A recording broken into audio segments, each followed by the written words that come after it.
You think being a princess would be awesome, right? Gorgeous dresses, adoring subjects, and servants at your beck and call. Well, get that Disney fantasy right out of your head, because being a Tudor princess was basically signing up for a nightmare survival challenge that would make modern reality shows look like a day at the spa.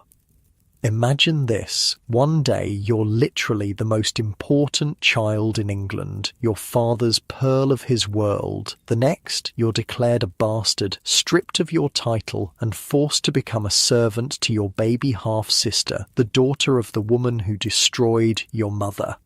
And if you complain, well, that could be treason, punishable by having your head chopped off. Welcome to the life of Princess Mary Tudor, where royal blood was less a privilege and more a death sentence hanging over your head. While modern teenagers might worry about social media likes, Tudor princesses Mary and Elizabeth worried about whether they'd survive the week, whether from disease, political schemes, or their own father's deadly temper. The sisters lived in a world where half of all children died before their 10th birthday, where even royalty could be executed on a whim, and where one wrong prayer could get you burned at the stake. Hey, quick thing before we start. If you actually listen to these regularly, hit like or subscribe. I always wonder where everyone's at, so comment your city and what time it is. Weird to think some of you are having breakfast in London while I'm recording this at night here in the States. Okay, tonight it's Tudor princesses. But wait, are you comfortable? No, really. Check. Pillows, blankets, the whole deal. Where we're going, you'll want to be settled. So congratulations, you just woke up in 1516, the year Mary Tudor was born. The scratchy wool blanket beneath you does nothing to soften the hard wooden bed frame. Your nose twitches at the smell of smoke from the hearth mixed with the musty aroma of damp rushes strewn across the floor. Outside, you hear the servants already bustling about. Dawn has barely broken, but the day begins early in Tudor England, even for royalty. No lazy mornings in your cosy memory foam bed here. Not when survival requires constant vigilance, when each day could be your last in the dangerous game of royal succession. When Mary Tudor was born on February 18th, 1516, at the Palace of Placentia in Greenwich, England, her arrival was both a blessing and a disappointment. A blessing because after years of miscarriages and stillbirths, Queen Catherine of Aragon had finally produced a living child. A disappointment because that child wasn't the male heir King Henry VIII so desperately wanted. Still, in these early days, Henry doted on his daughter. Mary was proof that he and Catherine could have children. Surely a son would follow soon. For now, this fair, ruddy-cheeked little girl with Tudor red hair was the apple of her father's eye. She had the finest education a girl could expect at this time, records tell us. Mary spoke Latin, French and Spanish fluently. She played the virginals and lute beautifully. She danced with grace and poise beyond her years. She was being groomed not as a ruler. No one imagined England would have a queen regnant, but as a valuable marriage piece in the European royal chess game. By age 9, Mary was sent to Ludlow Castle to preside over the Council of Wales, effectively acting as Princess of Wales, though never officially given the title. Her household was grand, with dozens of servants, tutors, ladies-in-waiting, and guards. Her days followed a strict routine. Prayers at dawn, breakfast of bread and ale, lessons in languages and music, more prayers, a formal midday dinner, afternoon needlework or music, evening prayers, a light supper, and bed. This wasn't the soft, pampered life you might imagine. Mary's rooms, though the finest available, were draughty and cold. In winter, even royal chambers dropped to freezing temperatures, with only smoky fires for warmth. She slept not on a plush mattress, but on a rope bed with a straw-filled mattress, though as royalty she at least had the luxury of linen sheets and fur coverings. Mary's mother made sure her daughter's education was exceptional, especially for a girl. Catherine of Aragon had been raised by Isabella of Castile, a formidable queen in her own right, who believed in educating women. Under tutors like Juan Luis Vive, Mary studied classical literature, church fathers, philosophy and scripture, a curriculum usually reserved for boys.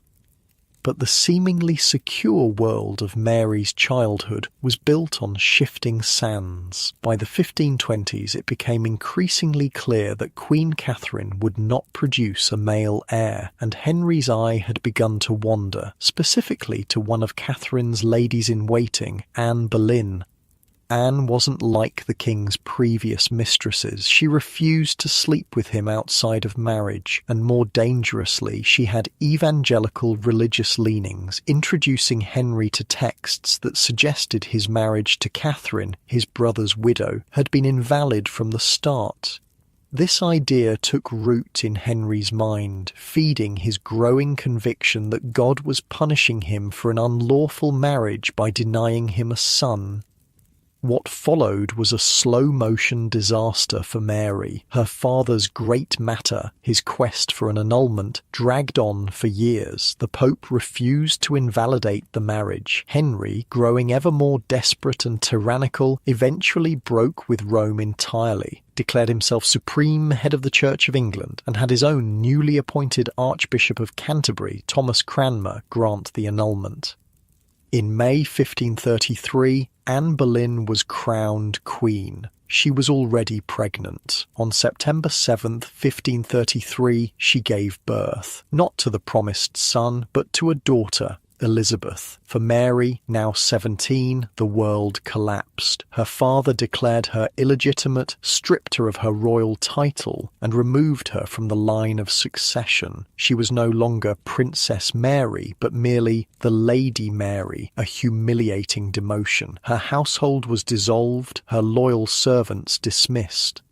But the cruelest blow was yet to come. Mary was sent to Hatfield House to join the household of her infant half-sister Elizabeth. Not as a sister, but as a lady-in-waiting, the once heir to the throne was now expected to serve the child who had replaced her.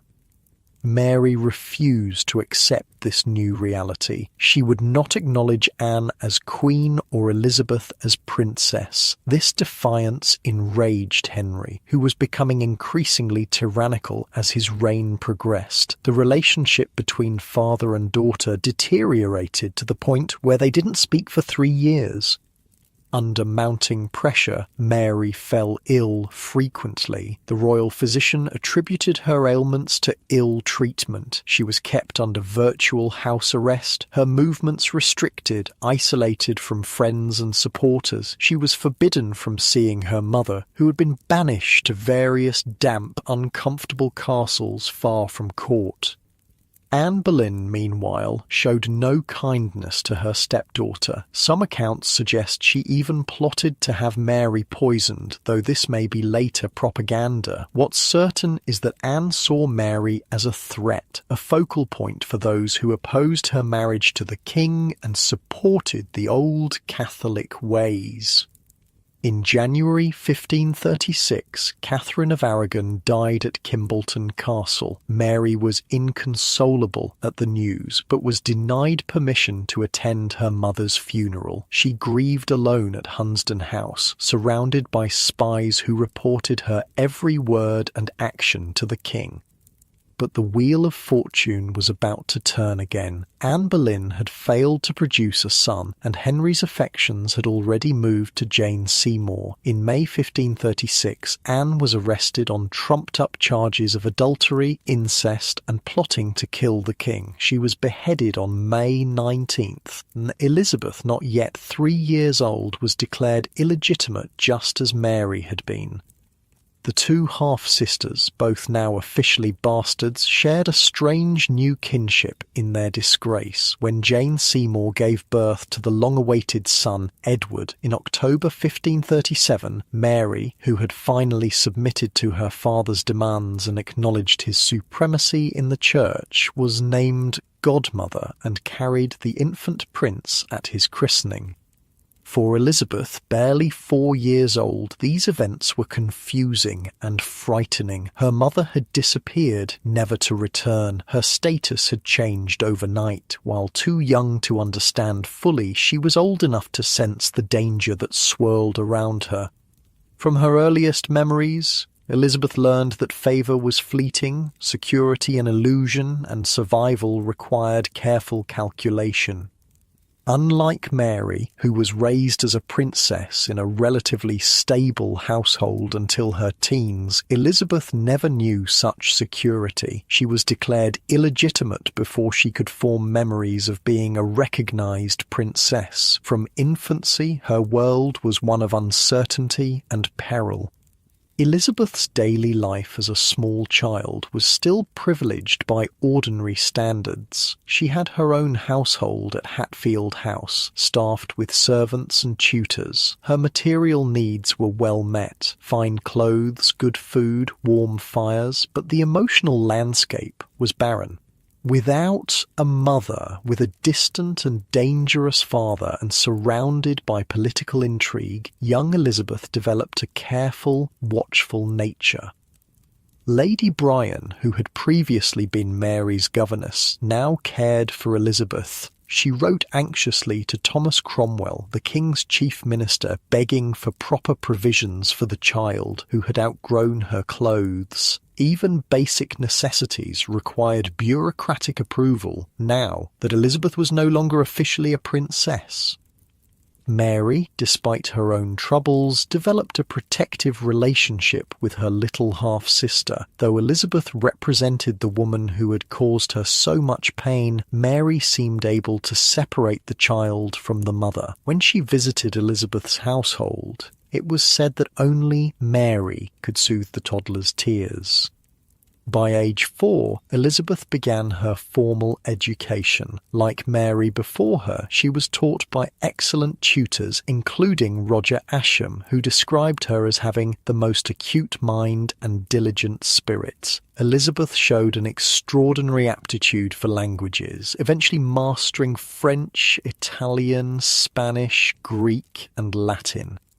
The sisters' early relationship was thus complex, marked by the vast age difference, 17 years, their shared experience of falling from royal favour and the shadow of their mother's rivalry. Mary, deeply Catholic like her Spanish mother, tried to influence Elizabeth's religious upbringing, but Elizabeth, raised under the new Protestant regime, would develop very different spiritual leanings. The physical conditions of their lives reflected the precarious nature of Tudor existence. Even royal residences were plagued by problems we would find intolerable today. Sanitation was primitive. Chamber pots and close stools, early versions of toilets, were emptied manually, often into rivers that also provided drinking water. Bathing was infrequent, though contrary to popular belief, Tudors did care about personal hygiene. They changed their linen garments regularly and washed faces and hands daily. Disease was a constant threat. The sweating sickness, malaria, then called ague, smallpox and tuberculosis, claimed lives at all levels of society. Infant and child mortality was devastatingly high. Medical treatments were based on the theory of 4 bodily humours and often involved bloodletting, purges and herbal remedies of questionable efficacy.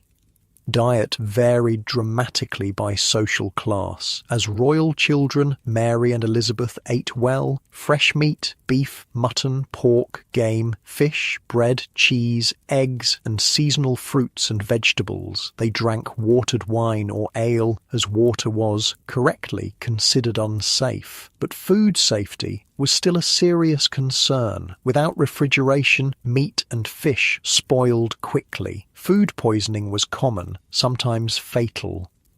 The sisters' education included practical household management. Both were taught to oversee large domestic establishments, manage accounts, and supervise servants. They learned needlework, music, dancing, and riding, all essential accomplishments for Tudor ladies of rank. But more than anything, both Mary and Elizabeth learned early the harsh lesson of royal vulnerability. Their father had broken with centuries of tradition, changed England's religion, executed wives and nobles, and disinherited his own children, all in pursuit of dynastic security. Neither daughter could ever feel truly safe. As Edward grew from infancy to childhood, both sisters worked to maintain good relationships with their little brother, the heir to the throne. Mary sent him gifts and letters. Elizabeth, closer in age, sometimes joined his household for lessons. But religious differences were already creating tension. Edward was being raised as a staunch Protestant, his tutors reinforcing the Reformed faith Henry had reluctantly begun. Mary, now in her 30s, maintained her Catholic devotion despite the danger. She had a private chapel where she heard Mass, technically illegal under the new religious settlement. Elizabeth, more pragmatic or perhaps more naturally inclined toward Protestant ideas, adapted more readily to the religious changes. In 1543, Henry married his sixth wife, Catherine Parr, a cultured, intelligent woman who worked to reunite the royal family. She persuaded Henry to pass the Third Succession Act, which restored Mary and Elizabeth to the line of succession, though they remained legally illegitimate. This gave the sisters some security, though their positions remained vulnerable to their father's whims. Mary, approaching 30, was still unmarried, unusual for a woman of her rank. Various marriage negotiations had fallen through over the years as her status rose and fell with her father's favour. She lived primarily away from court, managing her own household with the income from estates granted by the king. Elizabeth, now about 10 years old, joined Catherine Parr's household, where she received an exceptionally progressive education. Catherine supported female learning and surrounded herself with educated women. Elizabeth thrived in this environment, developing the formidable intellect that would later serve her so well as queen. The relative stability of these years ended with Henry VIII's death on January 28, 1547. Edward, not yet 10 years old, became King Edward VI. Real power lay with his uncle, Edward Seymour, Duke of Somerset, who became Lord Protector. For Mary, now 31, and Elizabeth 13, their brother's reign would bring new challenges, new dangers, and a deepening religious divide that would set the half-sisters on a collision course. But that story belongs to the coming twilight, as we continue our journey through the perilous, fascinating world of Tudor royal siblings, where being a princess was less a fairy tale and more a fight for survival. The January morning dawned bitterly cold as messengers raced through the frost-covered countryside. King Henry VIII was dead. The mighty Tudor monarch who had broken with Rome, married 6 women, and reshaped England forever had finally succumbed to his failing health on January 28, 1547. For his daughters Mary and Elizabeth, this news brought a complex mix of grief, anxiety, and possibility. The new king, 9-year-old Edward VI, was barely old enough to dress himself, let alone rule a kingdom. Real power immediately fell to his maternal uncle, Edward Seymour, who promptly had himself named Lord Protector and Duke of Somerset. The political landscape shifted overnight, and with it the precarious positions of the 2 Tudor princesses. Mary, now 31, received the news at her estate of Hunsdon. She would have known what was coming next, a religious revolution. Edward had been raised by fiercely Protestant tutors who had instilled in him a zealous commitment to reform. Mary's private Catholic worship, barely tolerated under her father, would now become a dangerous liability. Elizabeth, just 13, was staying with her stepmother Catherine Parr when her father died. The teenage princess dropped to her knees and wept upon hearing the news. But unlike Mary, Elizabeth had been raised in the Reformed faith. The religious changes to come wouldn't challenge her conscience, though they would soon present other dangers. Both princesses attended their brother's coronation in February, a lavish spectacle where the small boy disappeared beneath heavy robes and an oversized crown. Mary, as the eldest, took precedence, riding through London in a crimson velvet litter. Elizabeth followed in her own procession. The sisters presented a united front to the public, though privately their different religious convictions were already pulling them apart. Life in Tudor England during Edward's reign became increasingly uncomfortable for Mary. Each morning she would rise before dawn for private prayer using her Catholic devotionals, books that were now technically illegal. Her loyal household staff protected these forbidden practices, keeping watch while she heard Mass in her private chapel. Discovery could mean imprisonment for her servants and worse trouble for Mary herself. While Mary struggled with her conscience, Elizabeth thrived under the new regime. She had the good fortune to be taken into Catherine Parr's household at Chelsea, where the Dowager Queen had created a haven of learning. Elizabeth's daily routine was structured around intense study, rising at dawn for prayers, then hours of languages, rhetoric, history and theology with her tutor Roger Ascham. The physical conditions of aristocratic Tudor households remained challenging, even for princesses. Winter mornings meant waking in freezing rooms where servants would hurry to light fires. Water in basins might be crusted with ice. Unlike most ordinary people who slept on straw pallets on the floor, the princesses had proper beds with feather mattresses on rope supports that needed regular tightening, the origin of sleep tight. But even royal beds harboured fleas and bedbugs, leading to the familiar ending, "Don't let the bedbugs bite."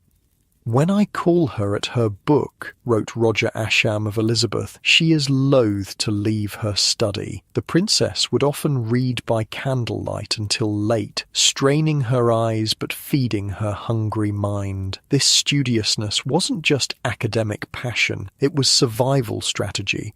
In Tudor England, especially for royal women, intelligence was armour. Mary's education had been equally rigorous in her youth, but now her focus was on maintaining her religious practices while navigating the increasingly Protestant court. Her days included not just prayers but management of her substantial household, overseeing accounts, settling disputes among servants, responding to petitions from tenants on her lands. The sisters' lifestyles had much in common despite their differences. Meals followed similar patterns in both households. Breakfast was simple, perhaps bread with butter and ale. The main meal came at midday, what they called dinner, with multiple dishes served for aristocratic tables. Evening supper was lighter. The princesses would have eaten from pewter plates with knives and spoons. Forks were still considered an exotic Italian affectation. They wiped their hands on linen napkins and used trenchers, stale bread plates, to soak up sauces. While Mary and Elizabeth's positions seemed secure under Edward's reign, the religious tension between them grew. Somerset's Protestant reforms accelerated rapidly. Latin Mass was abolished. Church walls were whitewashed, covering centuries of colourful paintings. Stained glass windows were smashed. Religious statues were pulled down. For Mary, this destruction of sacred objects was sacrilege. For many ordinary people, it was bewildering and frightening. Mary refused to comply with the new religious laws. She wrote to her brother, appealing to family loyalty. "I appeal to your Majesty's own nature, whether it be seemly that I, your Majesty's humble sister, should be forced in matters of religion against my conscience." Edward, however, was developing strong religious convictions of his own. At 11 years old, he wrote back coldly that her fault is the greater because she ought to know better. Elizabeth took a different approach. While she had been raised Protestant, she understood the danger of rigid positions in Tudor England. She became adept at presenting herself as religiously conforming while keeping her personal beliefs private, a strategy that would serve her well throughout her life. Unlike Mary, who couldn't bear to betray her Catholic faith, Elizabeth was pragmatic to her core. By 1549, tensions had escalated. The Privy Council, Edward's governing body, tried to bully Mary into religious compliance by arresting her chaplains. Mary stood firm even as her household was picked apart. She wrote to her cousin, Holy Roman Emperor Charles V, begging for intervention. Charles threatened war if Mary couldn't worship as she pleased.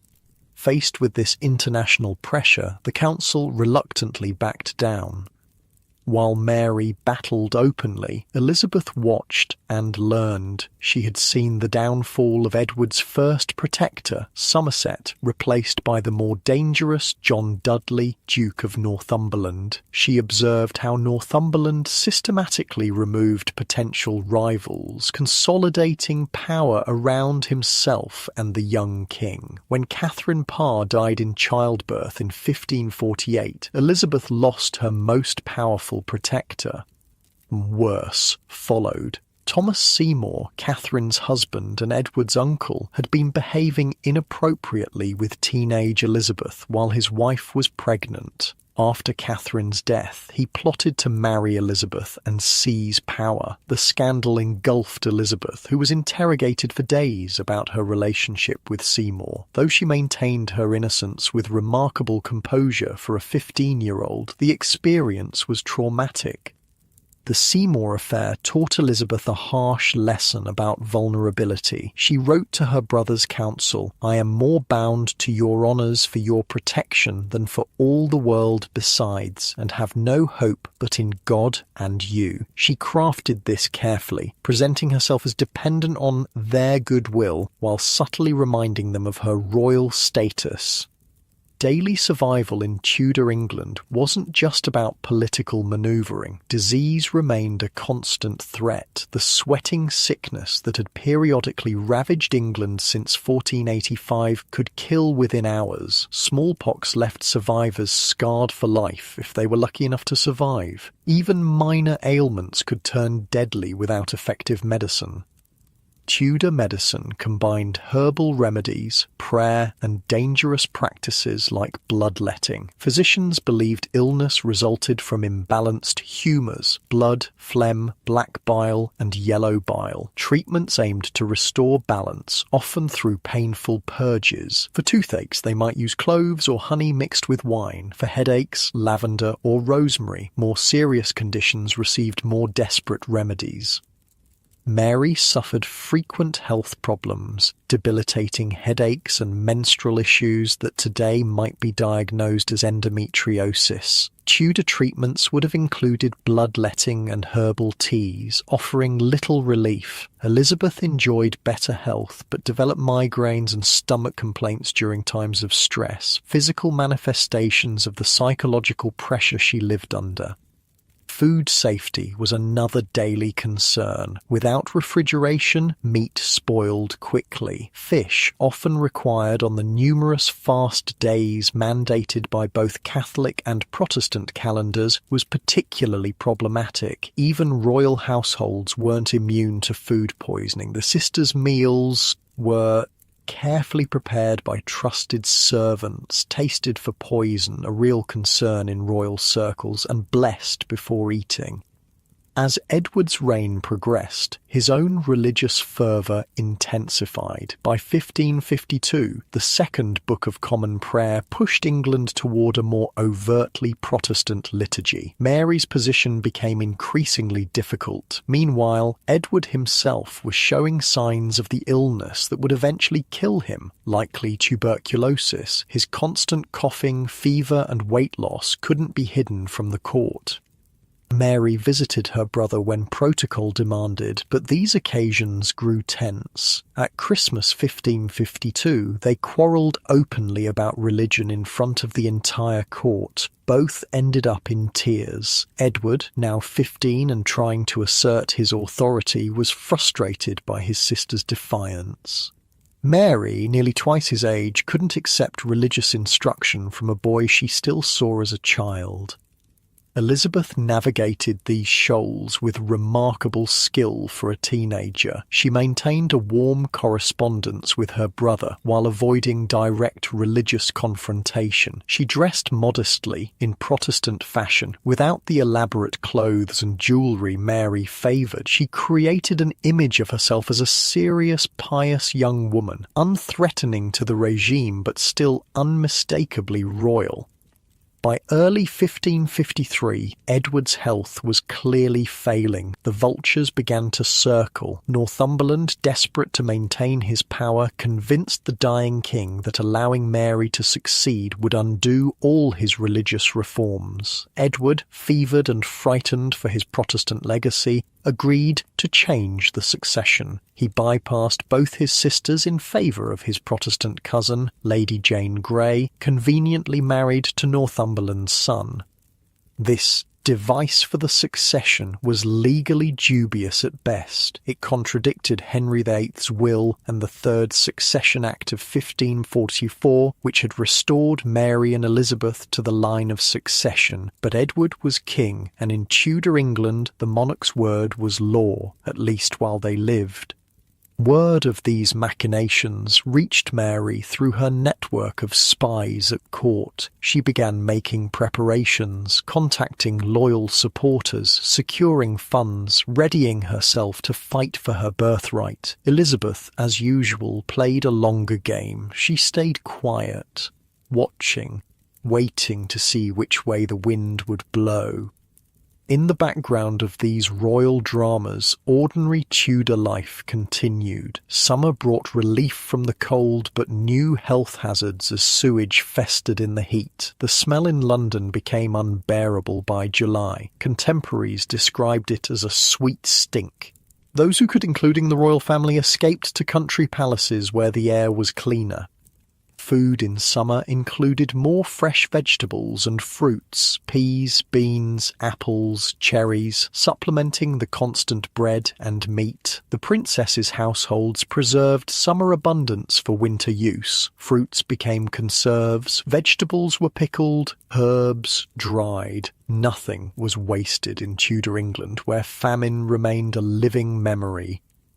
The material contrast between royal life and common experience was stark. While Mary and Elizabeth wore silk and velvet, changed their linen shirts daily, and ate from silver plates, ordinary people wore wool and linen that might be washed monthly at most. They ate from wooden trenchers and slept multiple people to a bed. Yet even for princesses, Tudor life lacked basic comforts we take for granted. No running water, central heating, or effective medicine. By July 1553, Edward was slipping away. His cough had worsened, his legs swollen, his breathing laboured. Rumours spread that he had been poisoned, though modern historians believe tuberculosis the most likely cause. Northumberland kept the king's condition secret as long as possible, buying time to position Lady Jane Grey for succession. Mary received intelligence that her brother was either dead or nearly so. She didn't wait for official notification. Understanding that speed was essential, she fled her residence at Hunsdon, riding hard for her estates in East Anglia, where her support was strongest. When messengers arrived to arrest her, they found she had already escaped. Elizabeth, meanwhile, pleaded illness and remained at her house at Hatfield. This calculated move kept her from being associated with either Mary or Lady Jane Grey. At 19, she had learned when action was needed and when patience served better. With Mary and Northumberland headed for confrontation, Elizabeth kept her options open. On July 10th, 1553, Edward VI died at Greenwich Palace. Northumberland kept the death secret for 3 days, while Lady Jane Grey was brought to the Tower of London and proclaimed Queen. Jane, a brilliant, devout 16-year-old, was as much a pawn as a player in this power grab. She reportedly accepted the crown with reluctance, fainting when first presented with royal robes. Meanwhile, Mary had reached her castle at Framlingham in Suffolk and raised her standard as rightful queen. Support flooded in from Catholics, Conservatives, and those who simply believed in legitimate succession regardless of religion. Common people who had never met Mary rallied to her cause. The daughter of Henry VIII and Catherine of Aragon, a true Tudor by blood. For Mary and Elizabeth, Edward's death marked the end of one chapter and the beginning of another, one that would test their relationship to its limits. The cautious sisterly bond they had maintained despite religious differences would soon face its greatest challenge.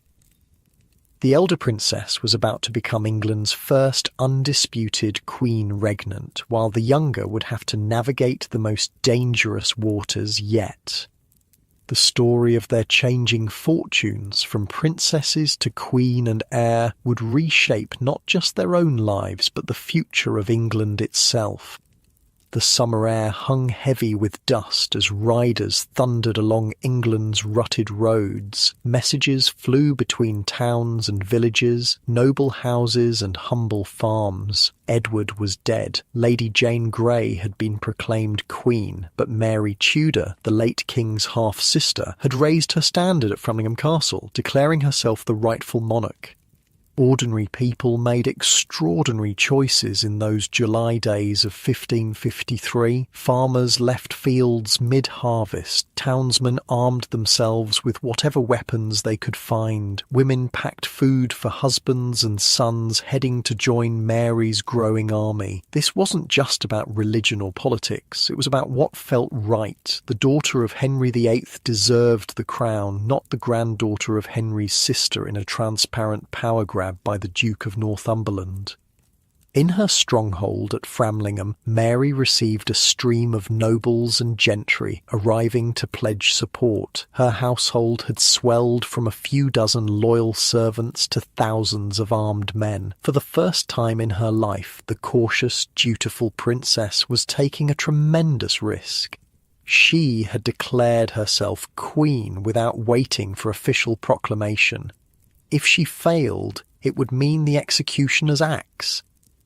"I will put down that wretch Jane and her party," Mary promised her supporters. The soft-spoken, pious woman had found an iron core when pushed to extremes. She issued proclamations in her own name, appointed officers, and prepared for civil war if necessary. Meanwhile, Elizabeth remained at her house at Hatfield, supposedly too ill to travel. This convenient illness kept her from having to declare for either Mary or Jane. Smart move for a 19-year-old who had grown up watching royal favour shift like quicksand. When pressed, she sent a non-committal message to Mary expressing hopes for her good success in all your affairs. Notice she didn't actually acknowledge Mary as queen. Elizabeth was nothing if not careful. In London, support for Queen Jane crumbled almost immediately. The merchants closed their shops. The people refused to cheer for her. Northumberland couldn't raise an adequate army because ordinary citizens wouldn't fight against Henry VIII's daughter. Even the weather seemed to turn against Jane. A thunderstorm was seen as divine disapproval of her proclamation. By July 19th, just 9 days after Edward's death, the Privy Council in London switched sides, proclaiming Mary the rightful queen. Northumberland surrendered without a fight. Lady Jane Grey, queen for just 13 days, was imprisoned in the Tower along with her young husband. Mary rode toward London in triumph, her supporters swelling to nearly 30,000 by the time she reached the city. Now it was Elizabeth's turn to make her move. The strategic illness miraculously cured, she gathered 1,000 horsemen, an impressive show of force, and rode to meet her sister outside London. On July 29th, the princesses made their formal entry into the capital together, presenting a powerful image of Tudor unity. Elizabeth, dressed in simple elegance, kept slightly behind her elder sister. Mary, garbed in rich velvet and wearing her mother's Spanish jewels, looked every inch a queen. The contrast between them was striking. The 37-year-old Mary short and increasingly stout. The 19-year-old Elizabeth tall and slender with her father's red-gold hair. But for this moment, they were united as Tudor sisters claiming their birthright. Mary's coronation on October 1st, 1553, was a magnificent spectacle, the first coronation of an undisputed queen regnant in English history. Elizabeth played her part perfectly, carrying the crown during the procession. The sisters seemed to have reached a genuine reconciliation. Mary appointed Elizabeth heir presumptive and granted her precedence over all other ladies at court. But the honeymoon period wouldn't last. Mary was determined to restore Catholicism in England, while Elizabeth had been raised in the Reformed faith. Though the younger sister attended Mass with appropriate outward reverence, she remained Protestant at heart, and Mary knew it. Daily life at Mary's court followed ancient traditions. The Queen rose early for prayers, attended Mass, then dealt with state business. Meals were formal affairs with elaborate ceremony. Mary, despite her power, maintained traditional feminine occupations. She was an accomplished embroiderer and musician. Her Spanish mother had taught her that a woman could be both powerful and traditionally feminine. Court living arrangements reflected strict hierarchy. Mary had the best chambers with private withdrawing rooms. Elizabeth, as heir presumptive, had impressive accommodations but less privacy. Ladies-in-waiting slept in the Queen's chamber or antechamber, sometimes on trundle beds pulled out at night. Even royalty rarely slept alone. Attendants were always within call. Health concerns remained constant. The Thames, London's main water source, was also its main sewer. Water was unsafe to drink, so everyone, from queen to commoner, drank ale or wine instead. Royal households had food tasters to check for poison, but they couldn't protect against the general bacterial hazards of Tudor cuisine. Stomach complaints were chronic, especially in summer when food spoiled quickly. Hygiene practices weren't as primitive as we might imagine. Both Mary and Elizabeth changed their linen undergarments daily. They washed faces and hands regularly and used cloths dampened with scented waters to refresh themselves. Full immersion baths were rare, but dry cleaning methods kept outer garments reasonably fresh, brushing, airing, and exposure to herbs and smoke. The sisters' relationship seemed cordial in these early months. They dined together, played cards, and shared music. Both were accomplished musicians. Mary treated Elizabeth with affection, calling her sister and seeming to enjoy her company. For her part, Elizabeth was the model of respectful deference. Behind this harmonious facade, however, religious tensions simmered. Parliament repealed Edward's Protestant legislation. The Latin Mass returned. Married priests were ordered to leave their wives. Each change tightened the knot of anxiety for Elizabeth and other Protestants. In the broader country, these religious shifts created deep uncertainty. Ordinary people had lived through Henry's break with Rome, Edward's Protestant reforms, and now Mary's Catholic restoration, all within 20 years. Many simply adapted outwardly while keeping their true beliefs private. Others held firm to their convictions despite the risks. For Tudor people, religion wasn't just about Sunday worship. It permeated every aspect of daily life. Prayer marked the hours. Religious holidays structured the year. Saints' days determined when you worked and when you rested. Even eating patterns followed religious rules. Fast days prohibited meat but allowed fish, creating the rhythm of Tudor meals. The physical environment reflected these religious changes. Church interiors transformed repeatedly, rich with images and incense under Catholicism, austere and whitewashed under Protestantism. Mary ordered the restoration of altars, statues, and ritual objects. Parish churches scrambled to comply, digging up hidden treasures or commissioning new ones at great expense. While these religious matters occupied Mary's government, ordinary Tudor life continued. Women rose before dawn to light fires and begin household tasks. Men worked in fields, workshops, or counting houses depending on their station. Children helped from an early age. Tudor childhood was brief, with adult responsibilities beginning around age 7 for all but the nobility. Food remained central to daily survival. Bread formed the foundation of every meal. A working man might consume 2 pounds of bread daily, accompanied by cheese, ale, and seasonal vegetables. Meat appeared more frequently on Tudor tables than in earlier centuries, but quality varied dramatically by social class. The royal household consumed vast quantities of meat. Records show Mary's court required 1,240 oxen, 8,200 sheep, 2,330 deer, 760 calves, and 1,270 pigs annually, not counting poultry and fish.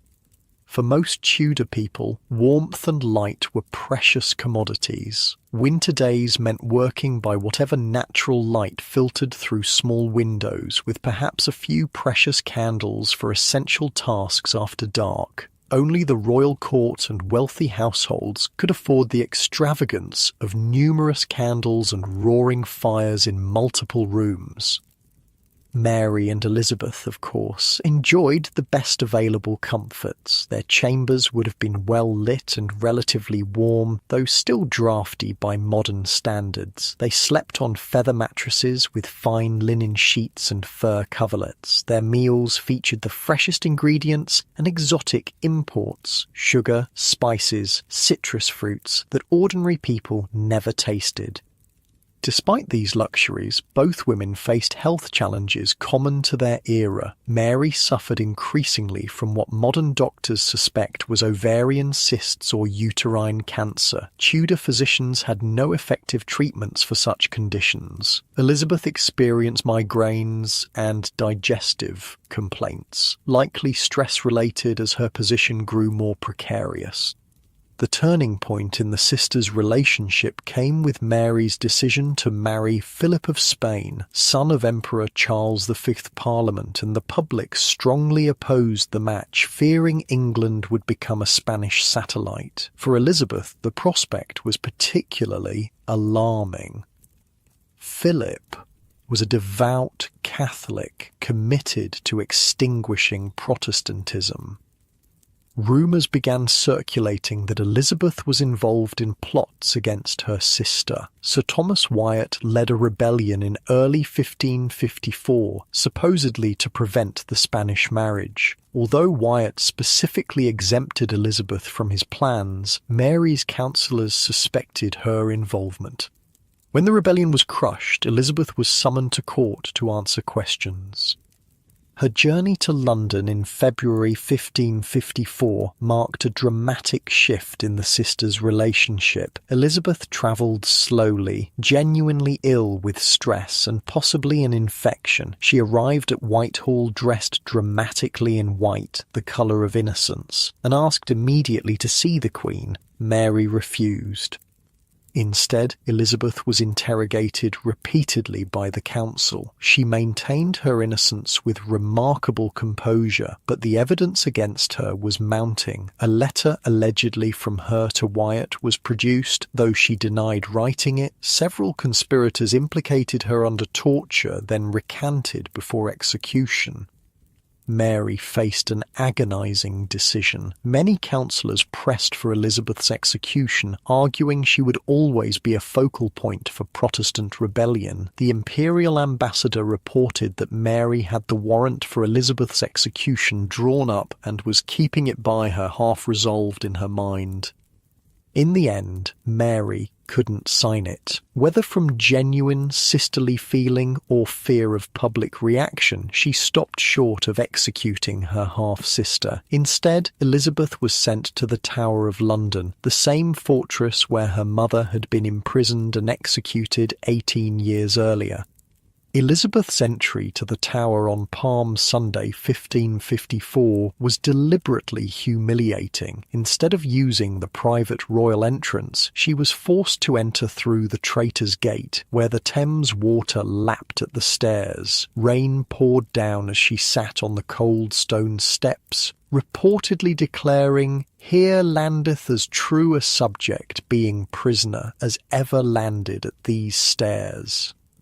The accommodations prepared for Elizabeth were the same rooms where Anne Boleyn had spent her final days. The psychological torture of this choice couldn't have been lost on Elizabeth. For 2 months she lived in constant fear of execution, never knowing if each day would be her last.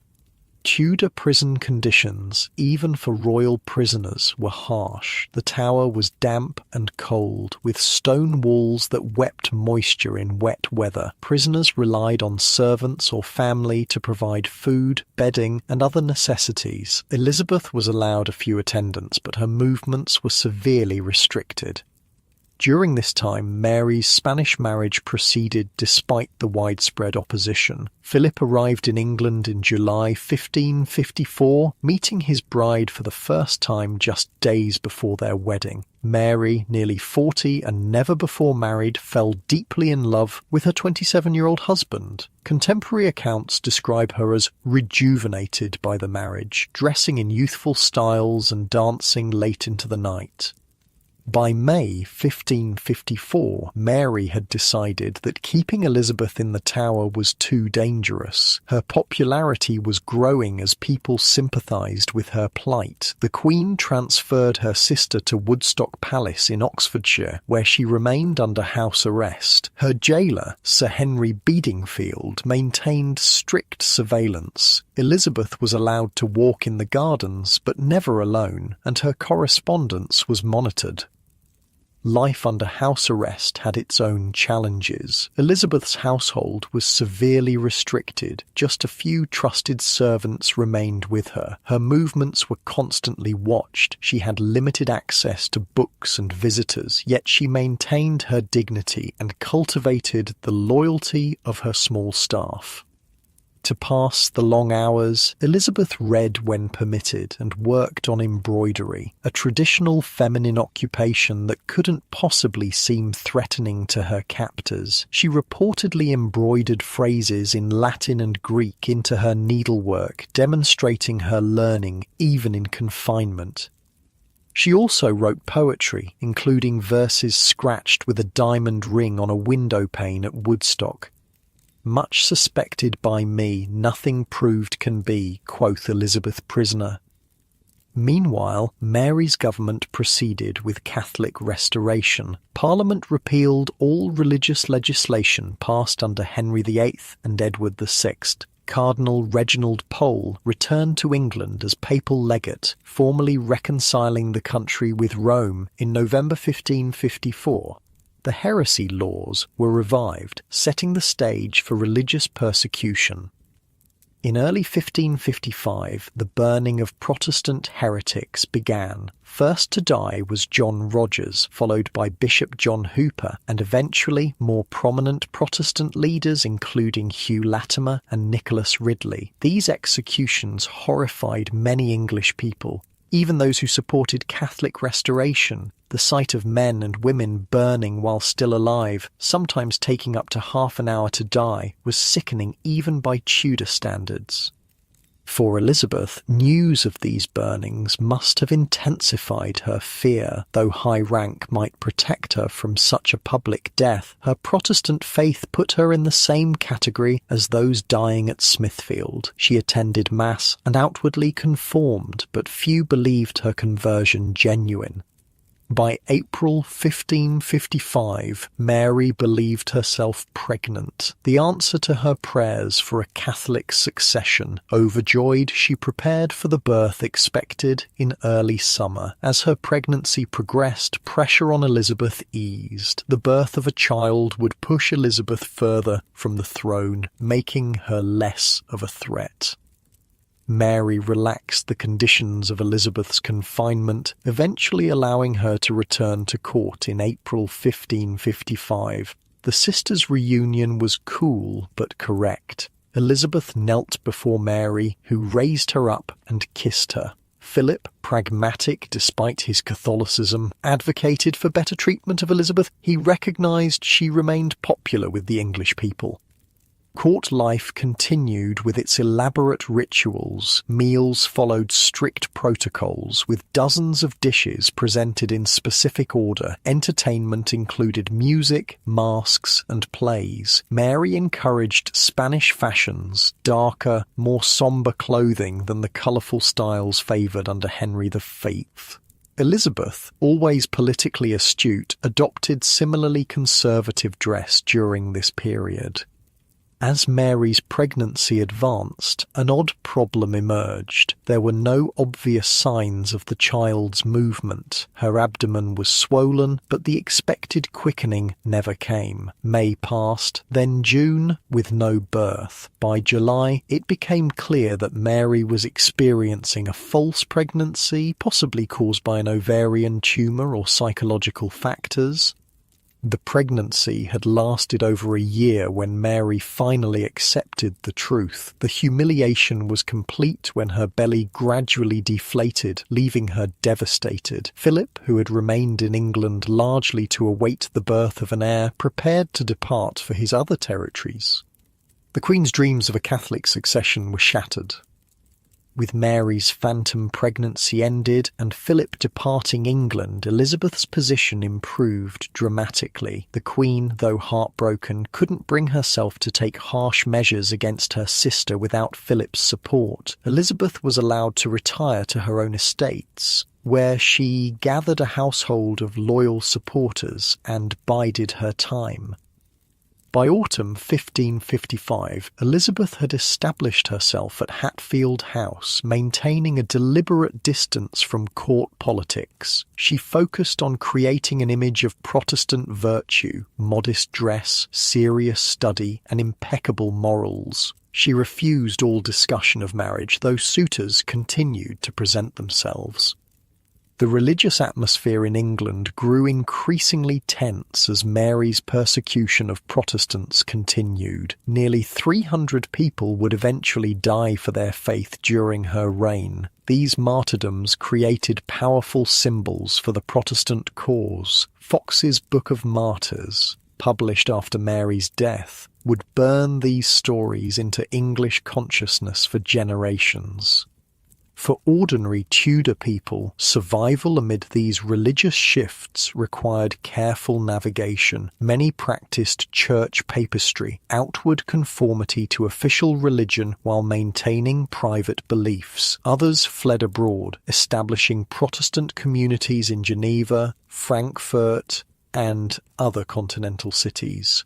Those who couldn't flee or conform faced terrible choices. Through all this turmoil, the basics of Tudor life continued. People rose with the sun and slept with its setting, following natural rhythms in an age before artificial lighting. They cooked over open fires, ate seasonal foods, and wore wool and linen clothes that required intensive labour to produce. They treated illness with herbs, prayer, and sometimes harmful practices like bloodletting. They lived with constant awareness of death, from disease, childbirth, accident, or execution. Mary and Elizabeth, despite their royal status, lived within these same Tudor limitations. Their world lacked antibiotics, central heating, indoor plumbing, and reliable contraception. They faced the same fundamental vulnerability to disease and death as their subjects. The difference was in degree, not kind. They had better food, warmer clothes, and more spacious accommodation, but they couldn't escape their era's basic constraints. As 1555 turned to 1556, Elizabeth continued her careful balancing act. She maintained correspondence with Mary, expressing appropriate sisterly concern. She attended Mass when required. She avoided any hint of political involvement, but she also kept connections with Protestant sympathizers and prepared for the possibility that she might one day wear the crown. Mary, meanwhile, faced mounting problems. Her husband returned briefly, but soon departed again, this time for good. War with France drained the treasury. Harvest failures in 1555 and 1556 led to food shortages and inflation. Popular support for her reign waned as economic hardship combined with religious persecution. Her health declined steadily, with debilitating headaches and abdominal pain. By 1557, it was clear that Mary's reign would not achieve her dream of permanent Catholic restoration. Without an heir, the succession would pass to Elizabeth, who would likely reverse her religious policies. The thought tormented Mary, but alternatives were limited. She briefly considered naming her Catholic cousin Margaret Douglas as heir, but ultimately recognised that the country would not accept anyone but Elizabeth. The relationship between the Tudor sisters had come full circle, from Mary's early affection for baby Elizabeth through religious conflict, imprisonment, and now reluctant acceptance. Mary had tried to secure a Catholic future for England and failed. Elizabeth had survived the most dangerous period of her life through caution, intelligence, and sheer luck. As Mary's health deteriorated further in 1558, Elizabeth prepared quietly for her succession. She selected advisors, considered initial policies, and cultivated powerful allies. The princess, who had learned from childhood to hide her thoughts behind a pleasant mask, was about to step onto the greatest stage of all, the English throne. The autumn of 1555 brought chill winds and uncertainties to England. Queen Mary I, once so hopeful about her pregnancy, now faced the bitter reality that there would be no child. Her Spanish husband Philip had departed for his continental territories, promising to return, but leaving Mary bereft and increasingly isolated. For Elizabeth, this shifting landscape offered both opportunity and danger. Life at Hatfield House, where Elizabeth maintained her separate establishment, had settled into a careful routine. The princess rose early for Protestant prayers, conducted privately with trusted ladies. Her mornings were dedicated to study. She continued to sharpen her formidable intellect through readings in history, theology, and languages. Afternoons might include riding when her health permitted, or needlework with her ladies. Evenings brought music, quiet conversation, and early retirement. This seemingly peaceful existence masked constant vigilance. Elizabeth's household was infiltrated with Mary's spies, reporting any hint of religious nonconformity or political plotting. The princess lived knowing that a careless word could mean a return to the Tower. She developed the ability to speak at length while saying nothing definitive, a skill that would serve her well as queen. I have heard that an Italian, when asked how he planned to carry himself in England, replied cunningly and quietly. wrote William Cecil, one of Elizabeth's advisers. The princess has chosen to follow this course. Indeed, Elizabeth mastered the art of ambiguity, attending Catholic Mass when necessary, but pleading illness when possible, expressing loyalty to Mary while maintaining connections with Protestant sympathizers. Mary's court offered stark contrast to Elizabeth's careful restraint. The Queen, trying to fill the void left by Philip's absence, threw herself into the religious restoration with increasing fervour. Her mornings began with lengthy Catholic devotions, her days filled with council meetings focused on eliminating heresy. Mary personally reviewed the cases of prominent Protestants, authorising execution when they refused to recant. The mechanisms of Tudor punishment were designed to maximise both suffering and public spectacle. Burning was considered appropriate for heresy because it purified through fire. Executions took place in public squares, with crowds forced to witness the terrible deaths. The condemned were chained to stakes surrounded by bundles of wood. If they were lucky, sympathetic executioners would hang bags of gunpowder around their necks to hasten death once the flames reached them. For ordinary Tudor people, these religious persecutions created an atmosphere of fear and suspicion. Neighbours reported neighbours for heretical statements. Possession of an English Bible could mean imprisonment. Failing to attend Mass brought fines. The religious police searched homes for forbidden Protestant books, often hidden under floorboards or inside walls.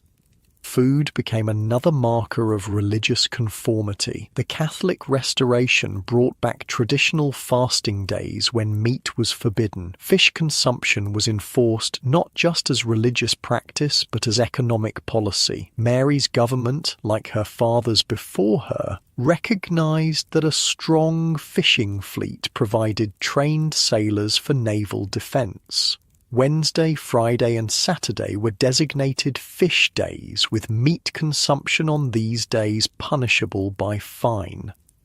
Tudor meals followed strict class divisions. Noble tables featured exotic imports, oranges from Spain, sugar from the West Indies, spices from the East. Wealthy households consumed mountains of meat, beef, venison, lamb, and game birds like swan and peacock. The middling sort ate more modest portions of meat along with bread, cheese, and seasonal vegetables. The poor subsisted primarily on pottage, a thick soup of vegetables and grains, occasionally enhanced with scraps of bacon.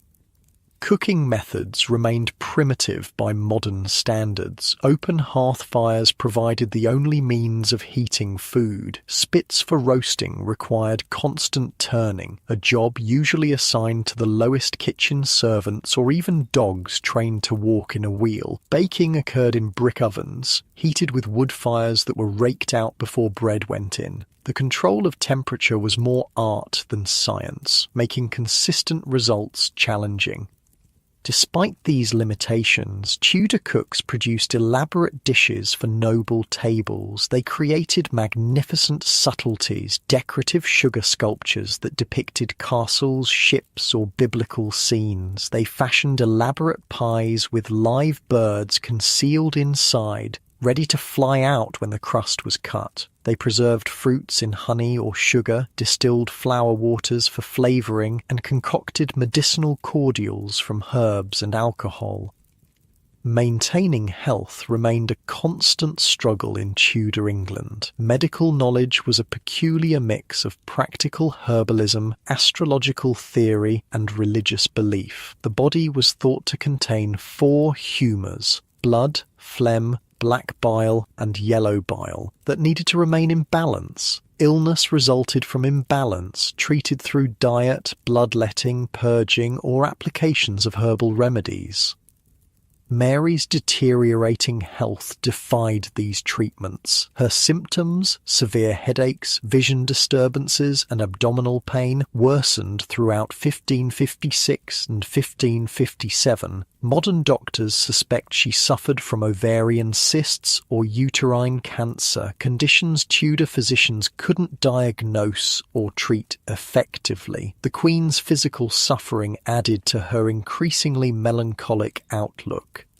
Elizabeth too experienced health challenges during this period. She suffered from migraines, digestive complaints, and occasional severe illnesses that may have been influenza or other infections. Tudor medicine offered little effective relief. Even royal patients endured treatments that often made them worse. Mercury for skin conditions, lead compounds for cosmetics, and powerful purgatives that caused dehydration. Hygiene practices, while better than commonly portrayed, remained basic. Both Mary and Elizabeth would have used linen cloths moistened with scented waters to clean their skin. They changed their linen undergarments daily, cleanliness indicated by fresh white cloth against the skin rather than full-body bathing. Their outer garments of silk, velvet, and wool were rarely washed but instead aired, brushed, and treated with herbs to discourage pests. The physical environment of Tudor royal residences combined grandeur and discomfort. Palaces featured magnificent great halls and presence chambers, but lacked basic amenities. Drafty corridors connected rooms heated inadequately by fireplaces. Windows, while increasingly made of glass rather than oiled cloth, provided minimal insulation against winter cold. Royal chambers were hung with tapestries and furnished with carpets not just for decoration but for essential warmth. Sanitation remained primitive. Even royal residences used simple chamber pots emptied by servants or garderobes, primitive toilets that emptied directly into cesspits or moats. The smell in densely populated areas became overwhelming, particularly in summer. Sewage, contaminated water supplies contributing to outbreaks of dysentery and other diseases. The wealthy, including Mary and Elizabeth, drank primarily ale, wine, or hippocras, spiced wine, rather than water. While Mary and Elizabeth occupied the pinnacle of Tudor society, they experienced the same environmental limitations as their subjects, though with better protection. Winter days were marked by chilblains, summer by insect bites. Neither queen nor princess could escape the realities of Tudor medicine, hygiene, or climate. The personal tension between the sisters intensified as Mary's reign progressed. In 1556, a new conspiracy emerged, the Dudley conspiracy, led by Henry Dudley, a relation of the executed Northumberland. Once again, investigations led to questions about Elizabeth's involvement. Though no direct evidence linked her to the plot, Mary's suspicions deepened. Each conspiracy reinforced Mary's conviction that Elizabeth represented an existential threat to Catholic restoration, yet she remained unwilling or unable to take the final step of executing her sister. This hesitation wasn't necessarily from sisterly affection, more likely practical recognition that Elizabeth's death might trigger rebellion. The princess had become a powerful symbol for those hoping for religious change. Philip's brief return to England in March 1557 temporarily improved relations between the sisters. The King of Spain, ever pragmatic, recognised Elizabeth's popularity and advised Mary to treat her with respect. During his visit, Elizabeth was invited to court and received with appropriate ceremony. Philip even arranged for Mary to provide Elizabeth with